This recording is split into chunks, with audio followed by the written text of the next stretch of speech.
बहुत समय पहले की बात है। समय और संसार से परे एक अदृश्य लोक था जहां 4 शक्तियां रहती थीं। भूख, प्यास, नींद और आशा। ये कोई साधारण भावनाएं नहीं थीं, बल्कि वही शक्तियां थीं जो हर जीवित प्राणी के जीवन को चलाती थीं। चारों को यह घमंड था कि दुनिया पर असली राज उसी का है। एक दिन चारों एक विशाल शून्य सभा में इकट्ठा हुई। सभा के मध्य एक प्रश्न गूंजा, मनुष्य को सबसे अधिक कौन नियंत्रित करता है? सबसे पहले भूख खड़ी हुई। उसकी आवाज भारी और कठोर थी। मैं सबसे शक्तिशाली हूं, भूख बोली। मेरे बिना कोई जीव एक कदम भी नहीं चल सकता। राजा हो या भिखारी, जब मैं आती हूं तो सब बराबर हो जाते हैं। मैं युद्ध करवाती हूं, चोरी करवाती हूं, पाप करवाती हूं। इतिहास गवाह है, सबसे ज्यादा लड़ाइयां मेरी वजह से हुई हैं। भूख के शब्दों से सभा हिल गई। तभी प्यास मुस्कुराई। उसकी मुस्कान सूखी धरती जैसी थी। भूख, तुम्हें भ्रम है, प्यास बोली। मनुष्य कई दिन भूखा रह सकता है, लेकिन मेरे बिना 3 दिन भी नहीं। रेगिस्तान में मरे हुए कंकाल मेरी शक्ति का प्रमाण है। जहां पानी के लिए कत्लेआम हुआ, वहां मैं थी। अब नींद धीरे धीरे उठी। उसकी आंखों में गहराई थी। तुम दोनों शोर मचाती हो, नींद ने शांत स्वर में कहा, लेकिन मैं बिना आवाज के सबको हरा देती हूं। मेरे बिना बुद्धि पागल हो जाती है, योद्धा तलवार भूल जाता है और प्रेमी अपनों को पहचानना छोड़ देता है। मैं न हूं तो जीवन खुद अपने आप ढह जाता है। सभा में सन्नाटा छा गया। तभी सबसे अंत में आशा उठी। वह कमजोर दिखती थी, पर उसकी आंखों में अनंत आकाश था। तुम तीनों शक्तिशाली हो, आशा बोली, लेकिन क्या तुम अकेले किसी को जिंदा रख सकती हो? उसकी बात सुनकर सभी हंस पड़ी और बोली, तुम्हारा क्या अस्तित्व है इस संसार में? अब विवाद बहुत ज्यादा बात गया। फिर क्या था? सभी ने निर्णय किया कि चलो ब्रह्मा जी के पास वही निर्णय करेंगे। सभी ब्रह्म जी के पास जाकर अपनी समस्या बताई तो ब्रह्म जी ने कहा, सृष्टि के सभी प्राणी मेरे बनाए हुए हैं और ओ सभी मेरे संतान हैं। आप सभी भी, और माँ बाप के लिए संतान सभी एक समान होते हैं ना, कि छोटा बड़ा। इसलिए इसका हल तो मेरे पास नहीं है। इसका हल स्वयं जगत पालक विष्णु जी बताएंगे। फिर क्या था? सभी विष्णु जी के पास गई और अपनी समस्या का हल मांगा, परंतु विष्णु जी ये कहकर दिया कि मैं तो जगत पालक हूं, मेरा काम सभी प्राणी का रक्षा पालन पोषण है। मैं की भी निर्णय किसी एक प्राणी के हित में नहीं हो सकता। आप सभी देवी के देव महादेव के पास जाइए। आगम जानी है वहीं शुरू और वही अंत है उनके पास। सृष्टि के सभी प्राणी के समस्याओं का हल होता है। फिर सभी ने शिव जी के पास जाने का निर्णय किया। कैलाश पर्वत पर शिव जी के पास सभी गई और अपनी समस्या बताई। समस्या सुन शिव जी हैरान रह गए। कुछ देर मौन रहने के बाद शिव जी ने बोला, देवी इसका निर्णय आप सभी का परीक्षा लेकर होगा। फिर सभी ने बोला, कैसा परीक्षा प्रभु? निर्णय हुआ कि एक मनुष्य को चुना जाएगा और उसे अलग अलग परिस्थितियों में रखा जाएगा। जिसके शक्ति से मनुष्य मर जाएगा वही सर्वश्रेष्ठ मानी जाएगी। फिर क्या था? शिव जी ने पहला अवसर भूख को दिया। अब भूख ने अपना कहर उस मनुष्य पर दिखाना चालू कर दिया। मनुष्य को भोजन से वंचित कर दिया गया। पहला दिन वह बेचैन हुआ। दूसरा दिन उसने प्रार्थना की। तीसरा दिन उसकी आंखों में अंधेरा छाने लगा।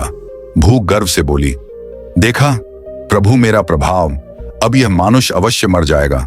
लेकिन तभी उस मनुष्य ने बुदबुदाया, अगर आज नहीं खाया तो कल खाना जरूर मिलेगा, मुझे उम्मीद है। यह सुनते ही भूख गुस्से से लाल हो गई। तभी शिवजी भूख से बोले, देवी आपके प्रकोप से मनुष्य गिरा टूटा पर मारा नहीं, इसलिए अब दूसरा अवसर प्यास को दे रहा हूं। फिर क्या था? प्यास अवसर पाते अपना पूरा शक्ति उस मानुष पर लगा दी। अब पानी छीन लिया गया। धूप तेज थी, होंठ फट गए। दूसरे दिन मनुष्य रेंगने लगा। तीसरे दिन उसकी जीभ सूख गई। प्यास भरी आवाज में हंसते हुए बोली, इसको तो स्वयं ब्रह्मा जी भी नहीं बचा सकते, अब तो इसका अंत निश्चित है। तभी हुआ योगी उस मनुष्य ने आसमान की ओर देखा और सोचा, शायद कहीं बादल हों, शायद बारिश आए।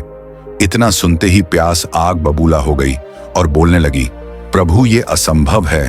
तभी शिव जी नाम शब्दों में कहा, देवी मानव के लिए ब्रह्मा जी ने असंभव शब्द जोड़ा ही नहीं है। कोई भी कार्य मानव के लिए असंभव नहीं है। यह सुन प्यास नाराज हो गई। तभी शिव जी ने तीसरा अवसर नींद को देने का निर्णय किया। अब नींद ने कुछ अनूठा उपाय अपनाया। वह दिन दिन तक मनुष्य को जगाए रखने का निर्णय लिया। पहले दिन वह मनुष्य लड़ा, दूसरे दिन भ्रम हुआ, तीसरे दिन उसने अपने रिश्तेदारों और अपने आप को भूलना शुरू कर दिया। पागल सा हो गया, जोर जोर से चिल्लाने लगा।